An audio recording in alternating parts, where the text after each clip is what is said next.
Hello. First things first.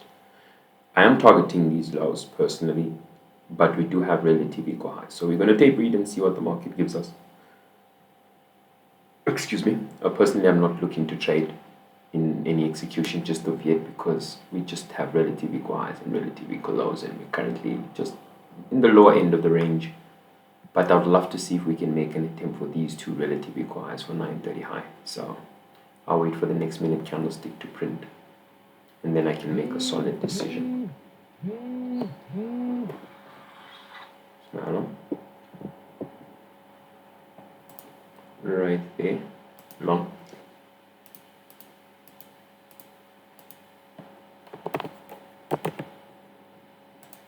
Right here. Let's keep it on bottom, yeah. So in this minute candlestick, that's where we went wrong. Stop loss can be just below that low there. If you're being very, very preservative. But you know me, 20 handle stop, 20 handle TP. Then we target that high right there. It's very fast.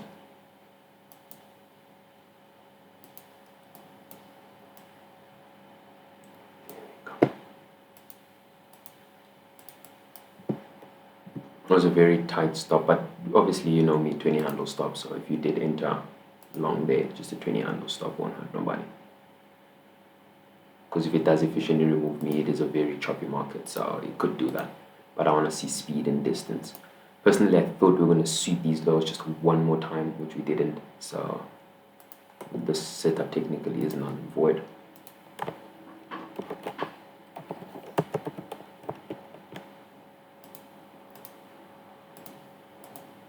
And this will be our 20 handle stop, and obviously our 20 handle TP model.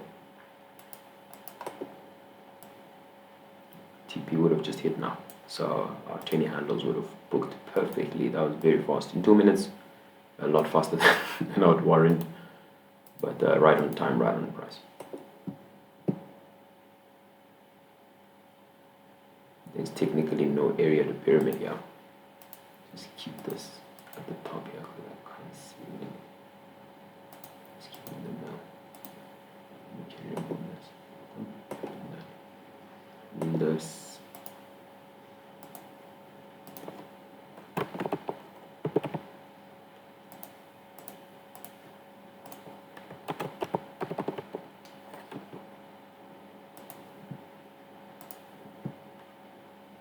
It was very fast.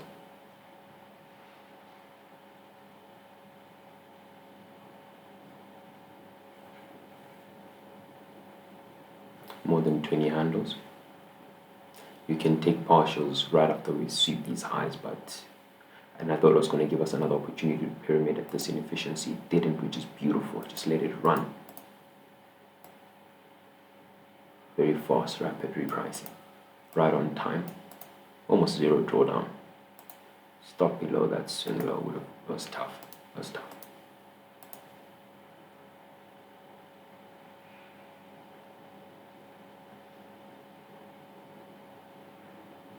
So take partials here. Can move stop, break even. Personally, I'll move it just below that low here. See this swing low? That's where my stop would move. So if we go anywhere lower than this, then I'm wrong. Then once we sweep that high, my stop would move to that swing low, the last swing low before that run higher. And if we retrace deeper, then obviously it's these two lows that are your target.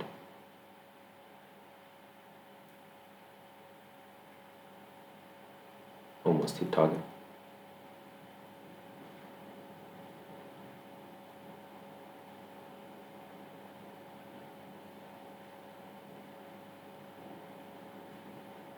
So just so you could be aware.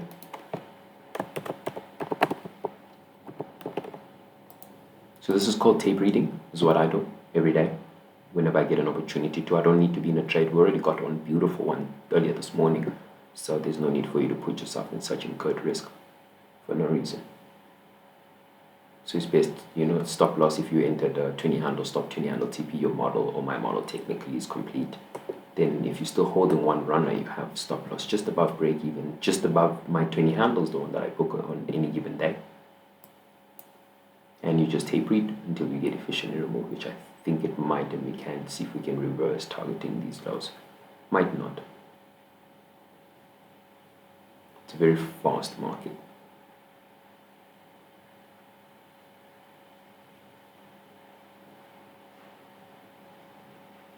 So I want you to touch this here.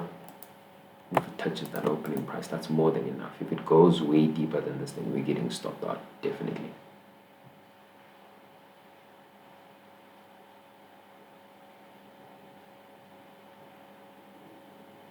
Right there, I'll go long.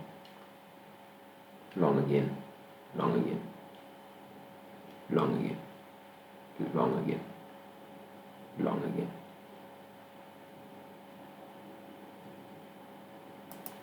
Stop longs here.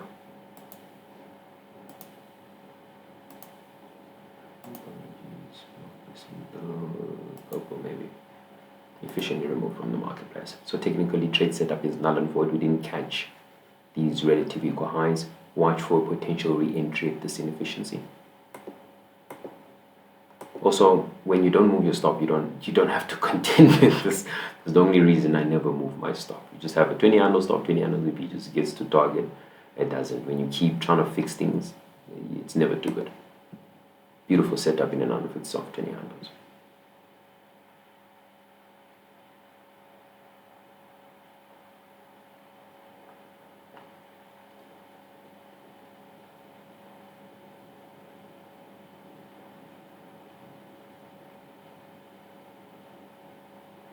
So, excuse me, more. My brain is watching this inefficiency here. So personally, I want to go long here, but we have this one here. So I won't take it. I can't. Let me see. If it's a 20 handle stop, then most probably it's ideal for entry. There we go, right? This guy now.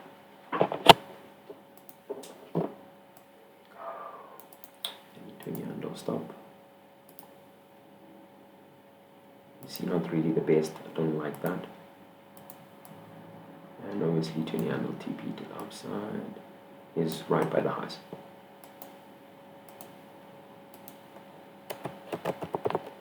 So this is what I'll do if I can't take the long. I'll say study, and I'll have my, this is where I want a long level. You get? So then what I do is I kill two birds with one stone. One, I'm managing my anxiety by fearing that the move is going to run without me, right? And my stop loss will be obviously just below that swing line there. So this is where my stop will be for that entry model in and of itself. Then if a 20 handle stop, then it will just be here. Then I don't have to stress about anything. But if I'm being very picky, my stop will be just below that low, and I'll watch it expand to just that high. So what do I have here? I have two areas in which one where I'm studying an inefficiency in which I believe is the best entry long for me. Then one if it runs away. And I'll tape read this one and I'll go long live on this one relative to how quickly we expand to there and at what time do we hit it. That's how I look at it. And also these lows look very suspicious, man. I'm not gonna lie to you, they look very suspicious.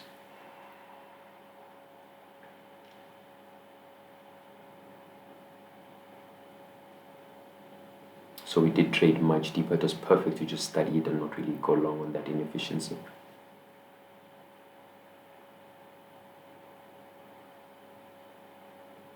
But these highs, definitely, I am seeing higher prices.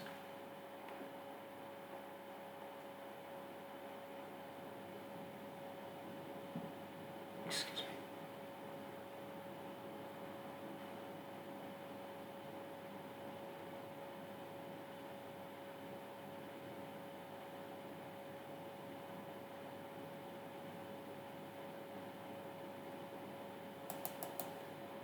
Just put this as stop loss. So we are entered, that's long here. We can remove this case study. We are in long here for a case for potential entry. The stop loss is just below this swing long. If we did get efficiently removed, then we inverse and we target these lows. But then it's getting tough. Efficiently removed from the marketplace. Not a nice. Personally, I don't think we're going lower because we're in this inefficiency. So that's could be the last manipulation leg, and it's okay. If we go lower than that, then obviously it's those two relative equal lows, but I don't like that we left relative equal highs and we're leaving relative equal lows, so it's pretty tricky to get your meat in the middle. So nice one though.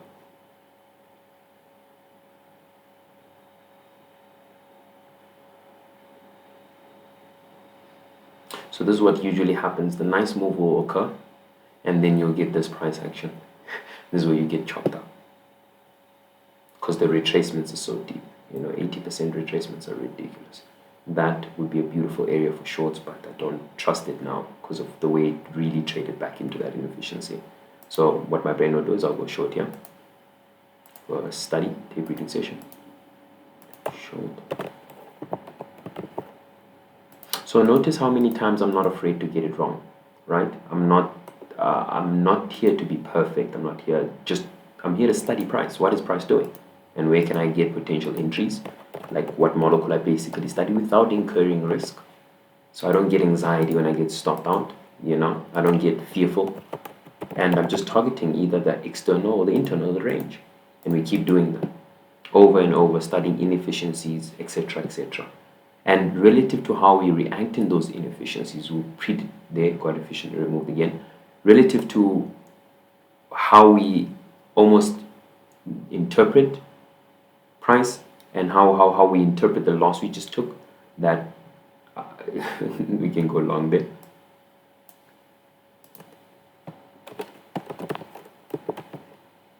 Right there with our stop just below that swing low again, which is the same entry we took at 45, but now we just got wicked out.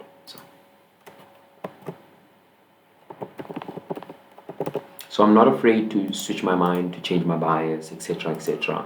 But it's only going to do one of two things. It's either going to go for these extreme range lows or for these extreme range highs. Personally, I'm leaning more into the highs than I am the lows. But the fact that we're stuck in this range, we could be just chasing the highs and the lows. But that was nice as well. This touch down there, we've been a nice short, which I think we'll pass back about this inefficiency. And this drop was to scare everyone, and now everyone thinks, hey, we're going lower, we're targeting these lows. That's what my brain sees.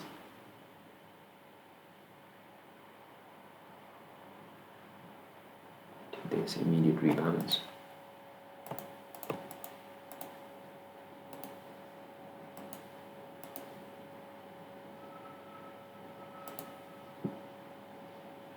But you need to do this. You need to tape read a lot. But I do it with 20 handle stop and 20 handle TP, just so that you don't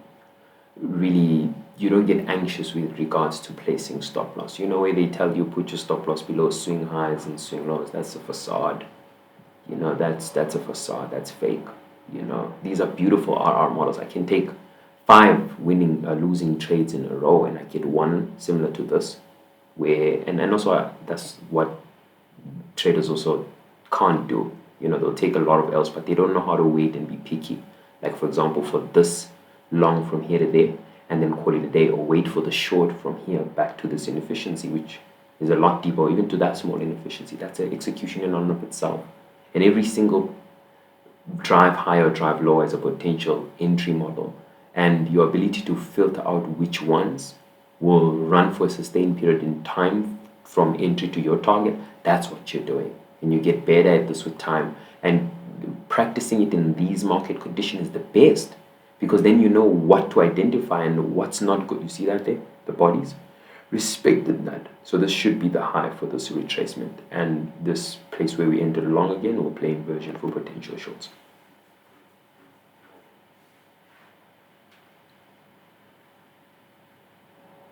So now my target will be just this swing high here for these long, and also obviously those relative equal highs.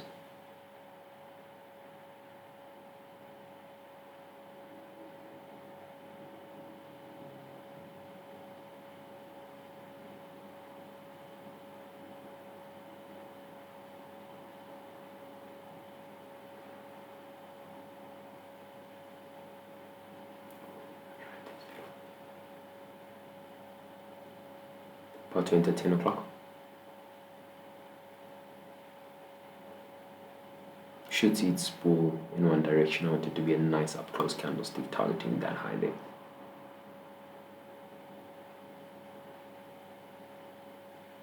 And you do this, you tape read, you really do this every day. And don't do it in good market conditions. That is easy. Do it in these ones, because when you watch how many times you get it wrong and you're not incurring risk or money or any monetary gain, you're gaining experience. And this is what money can't buy. You can't buy this in mentorships, you can't buy this in one-on-ones. This, you have to eat, live, breathe this. And you have to watch how many times you get it wrong and not be fearful of it. Move on, next execution. And every time you try to move on to the next execution and it burns you, see right here, I want this specific minute candlestick to displace just to that high. If it doesn't, then it's okay. Efficiently removed from the marketplace. Should have been preferred if we were a full-blown bullish candlestick instead of bearish.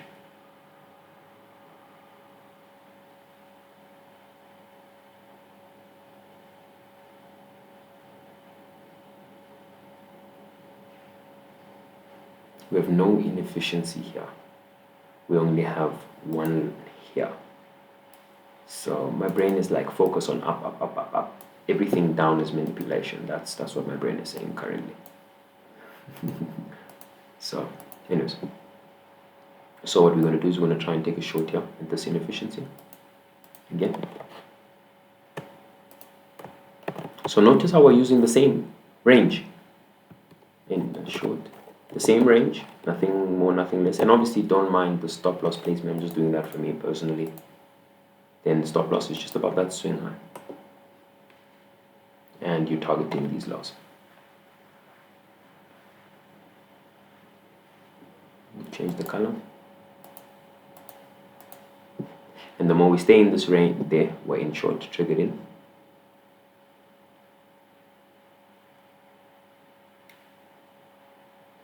We've also touched the lower end of the previous 3 hours dealing range. So we could see this perform the low for the 1 hour if we're not going to go any lower. But we're just studying shorts here. Here we go.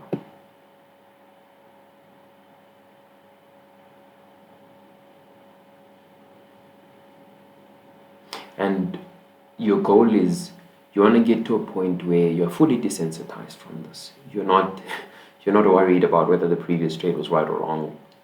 And the only way for you to do this is to do this, because when you get good at it, then you can selectively pick which trades to put. And then when you're reviewing in your journal, which would have been the best trade to take, which one, and study that. Partials will be taken just below this. This is the first area for partials. Below that swing low here, right there, partials. I'll take that.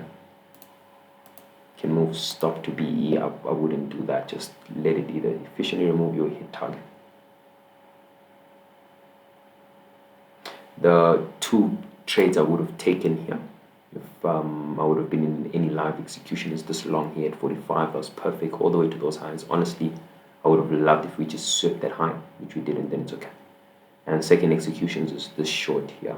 Would have been lovely. Just to maybe that swing low or that low there. And even this short that we're currently in, that's a beautiful 10 handles scalp here from entry to target. That's 10 handles, 16 handles actually, which is beautiful. And we're only risking just less than that. It's not about risk to reward. I don't really care about that.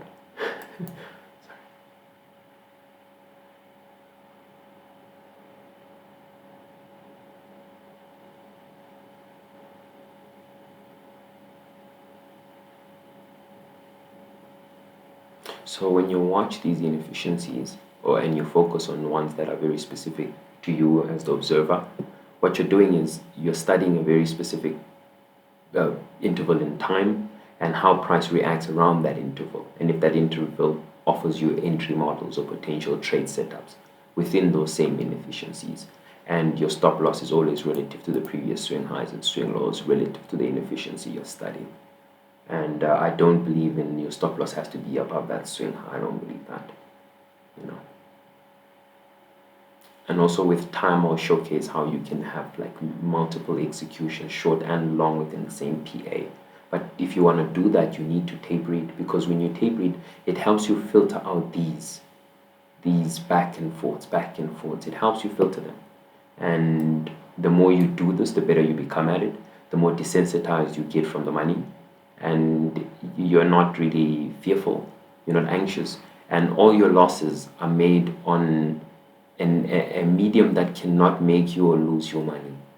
And the only thing it does is hurt your pride and ego, and it makes you feel like you're not good enough, but you're still learning. You know what I'm saying? You're in the process of becoming the best thing since sliced bread. So be patient with yourself, my good sir. So that trade was more than enough. We should see it race for lower prices. If you want, then I believe now is the best time to move stop to BE. And the next candlestick should make an attempt for that low. If it doesn't, then bam, we're going to get officially removed. But that's the only time I'll decide you remove your stop loss. But other than that, I would keep mine just the way it is. And if I get stopped out, then bam, we try again. And we're most probably going to see if we can look for longs, or if that was just one more turtle soup for us to go short again, targeting these relative equal loss. Which judging by P, I don't think that's going to happen. We'll see. That right there is more than enough for this candlestick.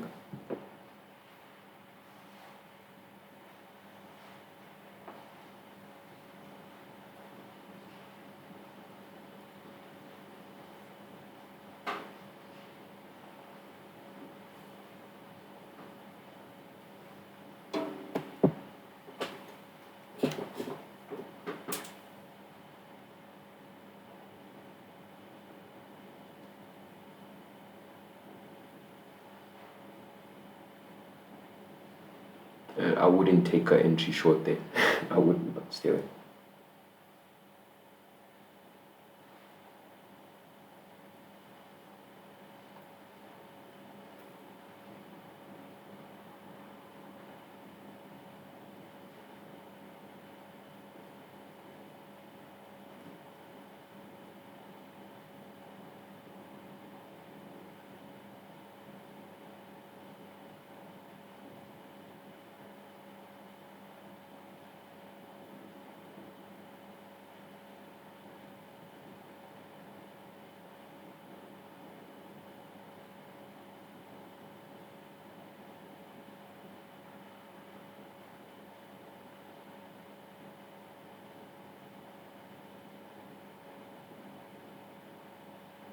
So we're not out of the trade yet. Don't worry, I'm not holding my breath.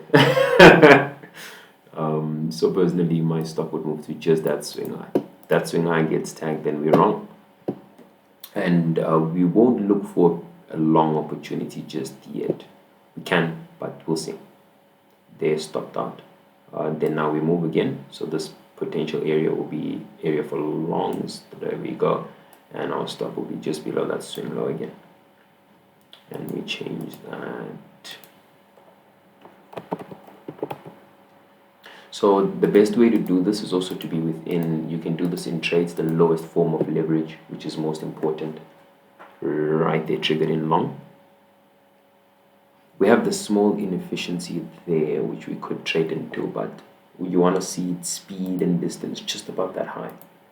Ultimately, you want to see it go to that high, right there. So we are triggered in long here.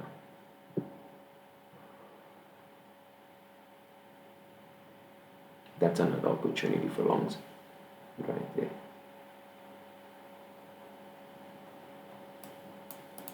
So you just wanted to target this.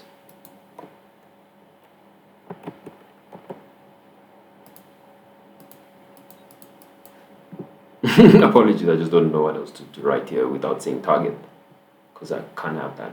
And I'm not confused, so don't get confused. Don't watch this. Listen to my voice. Don't mind the targets as they change and evolve, because that's trading. They change and evolve with time, and you keep seeing that we're going to go to these high. And if it keeps changing, something's wrong. The marketplace is out of sync. Wait for it to get in sync.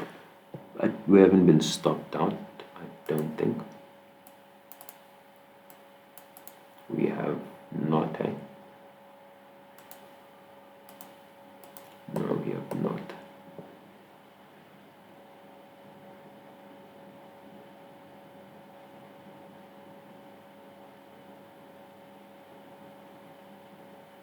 Officially removed from the marketplace.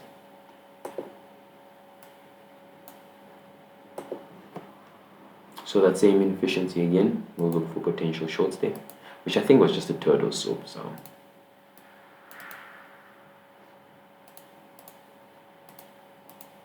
here we go, which is a nice one though. The best short was that one from there all the way to that low. Beautiful execution in and of itself.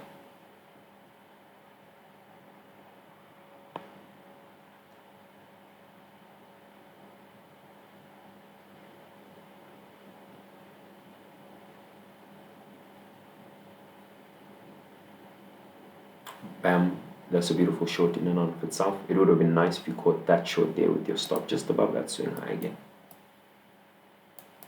But that was a nice turtle soup in and of itself. That was very nice. Would have been ideal if we used a turtle soup instead. But then what I do here, the model is complete. So which side did we get to? Personally, I wanted it to reach buy side first before sell side. But we reached sell side first. The best buy side delivery was that long we took as soon as we got here, from here to 930 swing high. The best short would have been obviously the swing high here all the way. I'm bad at these models. I'm horrible. Anyways, and then that short all the way back to that inefficiency, that would have been the second most ideal short. The third most one would be this here when you trade it back into that. That's a beautiful short opportunity. And then this one in and of itself, that's a beautiful one. And I'll mark those in my journal. And I will review the thoughts I had as I'm expecting higher prices, lower prices, how I was feeling, and I'll note all those relative to this one inefficiency or this one here. And I keep focusing on that, and nothing else matters except those inefficiencies I'm studying. So, but other than that, that's a beautiful tape reading session. Nothing much to learn here. It's beautiful in terms of just watching and studying price and being in that uncomfortable feeling of being in bad market conditions. Because if you notice my executions, you don't see me in price action like this, where it's wiki and really gets to the lows. You'll see me when I'm already in the long or I'm in the short and I already have a predetermined narrative, predetermined target, predetermined whatever. I'm already set with that in stone, and we're going to get there. And if we don't, we're going to stop me out. That's it. Those are only two things that can happen. But anyways, that's basically it, and it's a beautiful last attempt. This weekend you see make an attempt for these highs. I'm not going to lie to you. I want to stay here for that long. I'd love to stay here for that long. But anyways, that's basically the gist of it. And we tape read over and over, and you keep doing that relative to a specific inefficiency, specific liquidity. If you do this relative to time, it's even better, where you anticipate time creating 3-minute intervals, which I haven't even introduced yet. And this is a nice 3-minute interval, or 9:30, 49. I haven't even spoken about it yet. All we're just doing is just practicing. We're just practicing inefficiencies, entry models, and whether we're right or wrong relative to the inefficiencies we're studying. And that's all we do over and over. And then once we are comfortable relative to the times in which that these levels reveal themselves, everything else becomes easy for you to do, because now you know what to do, when to do it, and why to do it, how to do it, etc. Because you did it without making money, and you do this for months.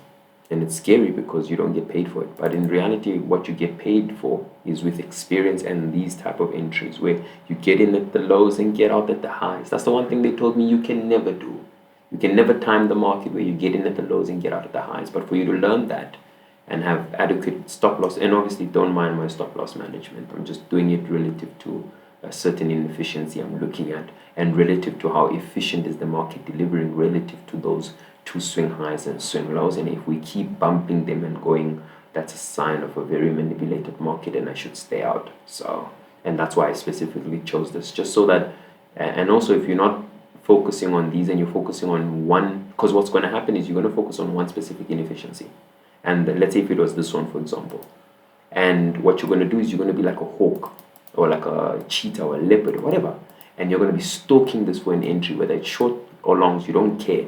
You want it to run in your favor for a specific duration and time, whether it's 30 handles, 20 handles, doesn't really matter. And at what time you enter, relative to what we target, that inefficiency is that's your entry model. That's your what do they call your indicator. This is it right there. And the fact that we up and down relative to it, if you wait for time, post 10 o'clock or post this or post that, and you keep studying it, everything makes sense. Everything begins to make sense, and trading becomes amazing. It becomes worth it.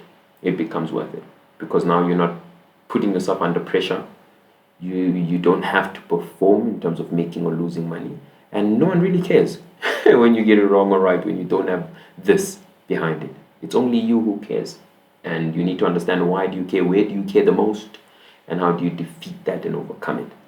And that's basically it. And you need to learn how to study one inefficiency, study one focal point in time. That's what I'm doing. I'm studying one interval in time and how we react relative to that one interval in time, and whether it provides entry models relative to the current price action. And when you review it in hindsight, then everything makes sense, because you have a video recording of what you expected and what happened relative to your experience over time, and you can make adjustments psychologically to help you improve in more efficient trading, because you're not here to learn anything new if you know what inefficiency and liquidity is.